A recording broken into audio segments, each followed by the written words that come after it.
অনেকেই গুইসাপ দেখলেই ভয় পায়, কিন্তু বাস্তবে যদি সেটি হয়ে যায় আপনার প্রতিবেশী, তখন কেমন লাগবে? ফরিদপুরের সদরপুরের এই বাজার এলাকায় এখন এটাই বাস্তব চিত্র। ময়লার স্তূপ আর জলাশয়ের তীর জুড়ে অবাধে ঘুরে বেড়াচ্ছে বিশাল আকৃতির গুইসাপের দল, যা একসময় আতঙ্কের কারণ হলেও এখন হয়ে উঠেছে একেবারে পরিচিত দৃশ্য। আমি এই প্রথম দেখলাম, এখানে ঘুরতে আসছি। ঘুরতে আসার পরে এখানে দেখলাম যে এখানে বড় ধরনের গুইসাপ। এই আমি সর্বপ্রথম এত বড় গুইসাপ এবং দেখলাম। এই গুইসাপ এলাকায় আমি খোঁজ নিলাম, শুনলাম যে এই গুইসাপটা কোনো মানুষের ক্ষতি করে না এবং দীর্ঘদিন ধরে এখানে আছে।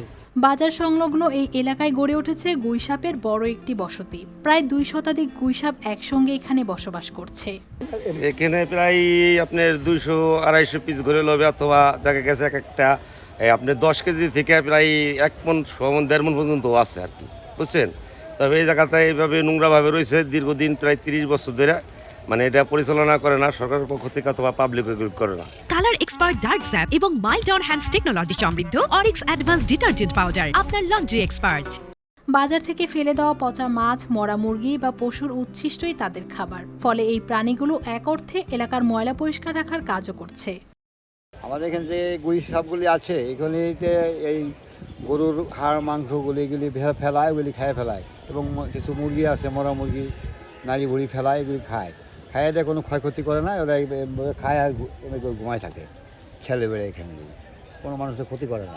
এলাকাবাসী জানান গুইসাপগুলো নিরীহ, মাঝে মাঝে বাড়ির উঠানে এলেও তেমন ক্ষতি করে না।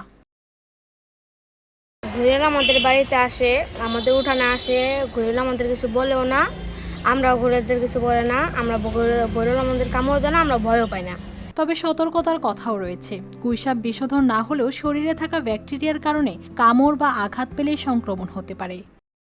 আপনার এদের গায়ে প্রচুর ব্যাকটেরিয়া থাকে বা লেজে প্রচুর ব্যাকটেরিয়া থাকে, সেক্ষেত্রে হচ্ছে সেখানে ইনফেকশন হওয়ার সম্ভাবনা থাকে। তো সেক্ষেত্রে দ্রুত ডাক্তারের শরণাপন্ন হওয়া যেতে পারে। আর এখানে বন বিভাগও রয়েছে, বন বিভাগের উপজেলা পর্যায়ে অফিস রয়েছে।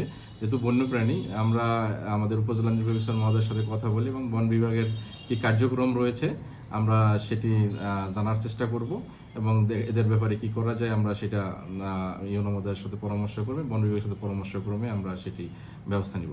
সব মিলিয়ে ভয় আর বাস্তবতার মাঝখানে দাঁড়িয়ে গুইসাপগুলো এখন শুধু একটি প্রাণী নয়, বরং পরিবেশের ভারসাম্য রক্ষার এক নীরব অংশ। News desk, RTV।